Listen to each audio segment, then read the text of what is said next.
ठाकुर के घर में पहुंचेंगे। श्री सुदामा देव जी महाराज, उस व्यक्ति ने कहा इस गली से जाओ, वो गली ही आपको मोहन की गली में ले जाएगी। जैसे सुदामा देव जी महाराज वचनों का आश्रय लेकर के उस गली में प्रवेश किए और धीरे धीरे धीरे धीरे वो गली महाराज द्वारिकाधीश के दरवाजे तक ले गई। जैसे सुदामा देव जी महाराज वहां पहुंचे, द्वारपाल ने प्रणाम किया, आइए आइए पधारिए महाराज। सुदामा देव जी महाराज का स्वागत किया, आसन दिया, आसन में पधराया, जल लाया। और कई बार हम ये देखते हैं ना कभी चित्रों में या सीरियल्स में कि सुदामा देव जी गए तो द्वारपाल ने धक्के मार दिया। ऐसा द्वारिकाधीश के दरवाजे में कैसा हो सकता है? वैष्णवों की सुदामा देव द्वारिकाधीश के दरवाजे में तो जितना अमीर का स्वागत है उससे ज्यादा कहीं गरीब का स्वागत है, क्योंकि उसमें भाव ज्यादा है। स्वागत किया द्वारपाल ने, और द्वारपाल ने स्वागत करके कहिए प्रभु कहां से आना हुआ? बोले मैं पोरबंदर से आया हूं, मेरा नाम सुदामा है, मैं द्वारिकाधीश से मिलना चाहता हूं। आप द्वारिकाधीश को जाकर के निवेदन करें, क्या मैं द्वारिकाधीश से मिल सकता हूं?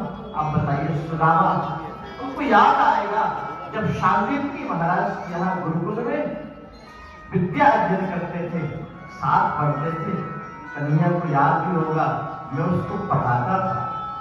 आप कह रहा आपके बचपन का मित्र सुदामा आया है। जैसे ही महाराज द्वारपाल ने कहा प्रभु आप विराजमान होइए, मैं अभी सरकार को सूचना देता हूँ, वो जैसी आज्ञा करेंगे वैसा मैं आपकी व्यवस्था करूंगा। जैसे पहुंचे सुधर्मा नाम की सभा में पहुंचे और सभा में पहुंच करके कहा द्वारिकाधीश की जय हो, द्वारिकाधीश की जय हो। और द्वारिकाधीश की जय हो तो द्वारिकाधीश ने कहा जी कहिए। बोले प्रभु एक विचित्र ब्राह्मण आया है, ऐसा ब्राह्मण मैंने कभी देखा नहीं। तने में बिल्कुल भी मांस नहीं है, केवल हड्डी हड्डी ही दिखाई दे रही है, और महाराज शरीर में वस्त्र भी नहीं है, फटी पुरानी सी धोती है, चरण में पादुकाएं नहीं है, ऐसा विचित्र ब्राह्मण आया है। महाराज शीश पागा न झका तन पे और जाए को आए बसे के गाँव, धोती फटी सी लटी तो कटी कर पाह को पाहन के नहीं सामा, वारे कर तुझे दुर्लभ एक,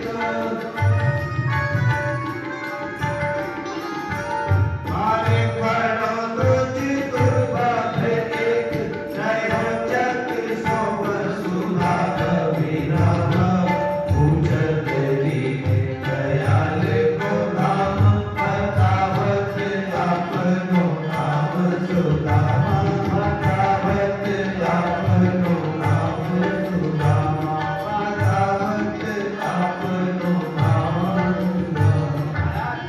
ऐसा विचित्र ब्राह्मण है, केवल हड्डी हड्डी दिखाई दे रहे हैं, और ऐसा लगता है कि अब गिरा कि तब गिरा, जिसकी चरण पादुकाएं भी नहीं है, पैर भी रक्त रंजित तो हो रहे हैं। लगता है कि महाराज 10 दिन से महीने भर से कुछ उसने खाया ही ना हो, कोई प्राण ही नहीं दिख रहे हैं।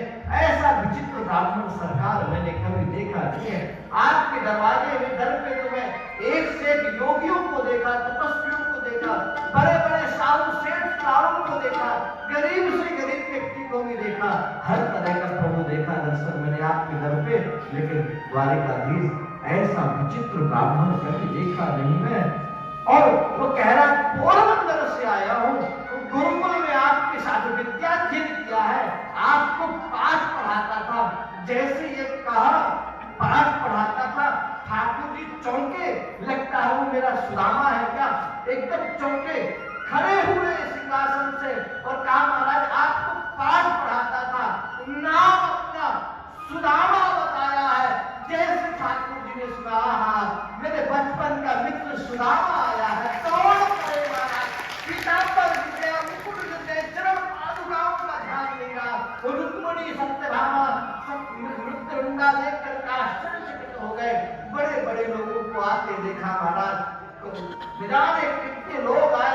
ज्ञानी तपस्वी योगी सिद्ध सब आए, लेकिन कभी द्वारिकाधीश को ऐसी भागता हुआ नहीं देखा। और कौन आया? ठाकुर जी बाहर गए, बाहर जाकर के सुदामा को आलिंगन कर लिया। मेरा बचपन का मित्र सुदामा आया, महाराज लेकर के आए और ला करके आश्रम में पधरा दिया, आश्रम में विराजमान किया। स्वयं ठाकुर जी चरणों में बैठ गए। ऐसा तपस्वी संत सिद्ध आया, मेरा घर पवित्र हो गया। रुक्मिणी को कहा, देवी जल लेकर के आओ। आज ऐसे सिद्ध महात्मा के चरणों का प्रक्षालन मैं खुद करूंगा। ठाकुर जी चरणों में बैठ गए।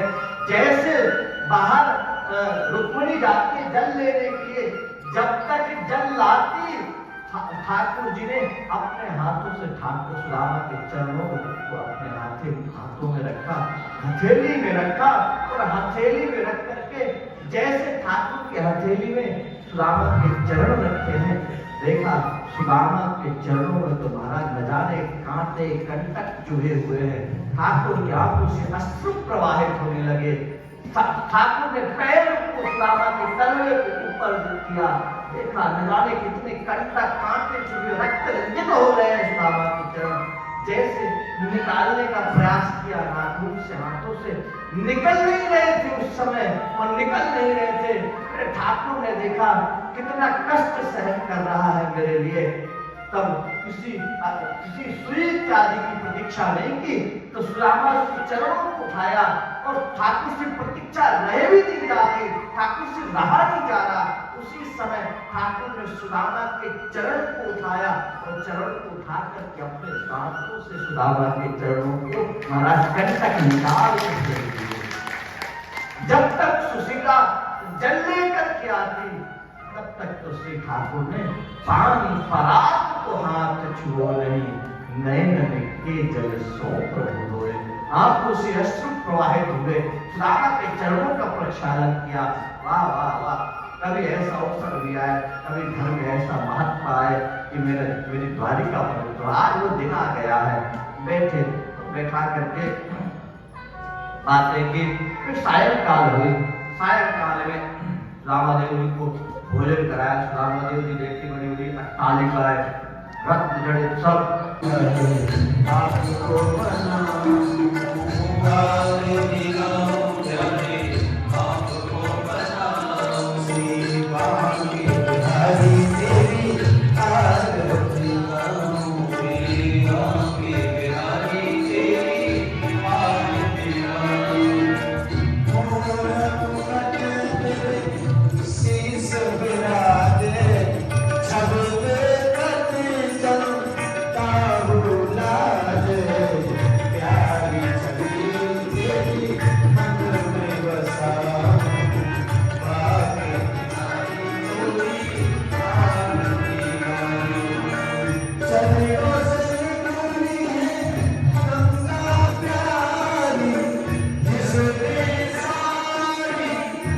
हरे कृष्णा दोस्तों, आज अभी हम आ रहे हैं भागवत कथा से। हमारे यहाँ पे भागवत कथा चल रही थी, तो उसका आज आखिरी दिन था। वहाँ पे 7 दिन की आखिरी भागवत थी माघ महीने की, तो आज पूर्णमासी भी थी।